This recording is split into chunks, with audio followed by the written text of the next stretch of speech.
আসলে জীবনে বেঁচে থাকার জন্য মাঝে মাঝে এরকম সুন্দর জায়গাগুলোতে আসা দরকার, তা না হলে জীবনটাকে নতুন করে উপলব্ধি করা যায় না। আমাদের জীবনে বার্ডেন থাকবে, আমাদের জীবনে কষ্ট থাকবে, দুঃখ থাকবে, কিন্তু মাঝে মাঝে এরকম মাছ দরিয়ায় ভেসে বেড়ানোরও দরকার আছে। জীবনকে সুন্দর করে নতুন করে আবার উপভোগ করার জন্য এরকম হাওড় অঞ্চল, এরকম নদী বিদ্যুৎ অঞ্চল, এরকম সাগরের মাঝখানে পাহাড়ে মাঝে মাঝে ঘুরতে হবে। মানুষের দেহে শিরায় শিরায় যেভাবে রক্ত প্রবাহিত, ঠিক সেভাবে বাংলাদেশের এভাবে নদী ছড়িয়ে রয়েছে। নদীমাতৃক বাংলাদেশের অনেক নদীমাতৃক ইকোসিস্টেম চালু হয়েছে, তার মধ্যে এই হাওড় অঞ্চলগুলো একটা বিশেষ স্থান দখল করে আছে। আমরা আছি বাংলাদেশের অন্যতম বৃহৎ হাওড়, নিকলি হাওড়। এটা কিশোরগঞ্জ জেলায় অবস্থিত।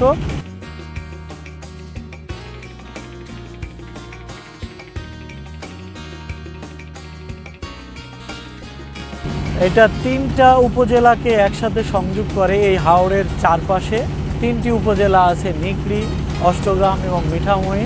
আপনাদেরকে ঘুরে ঘুরে আরও এর সৌন্দর্য যা আছে দেখাবো।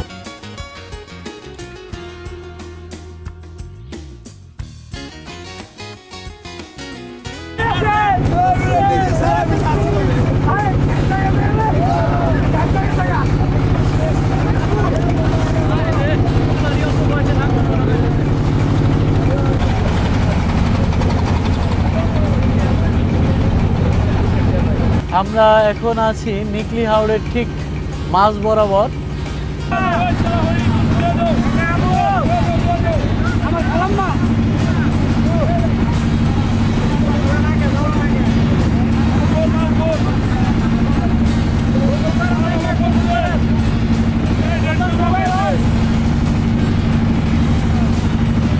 বর্তমানে আমরা আছি এই যে একটা ভাসমান গ্রাম দেখতে পাচ্ছেন, এই গ্রামের পাশ দিয়ে আমরা যাচ্ছি।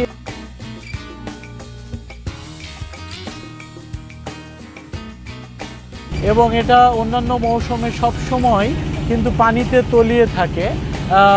আর একটা সিজন শুধু বোরো মৌসুমে এখানে ফসল ফলে, বোরো ধান হয়, যেটা বাংলাদেশের অর্থনীতিতে ধান উৎপাদনে সর্বোচ্চ মাত্রা, যেটা তার একটা বৃহৎ অংশ আসে এই হাওড় থেকেই।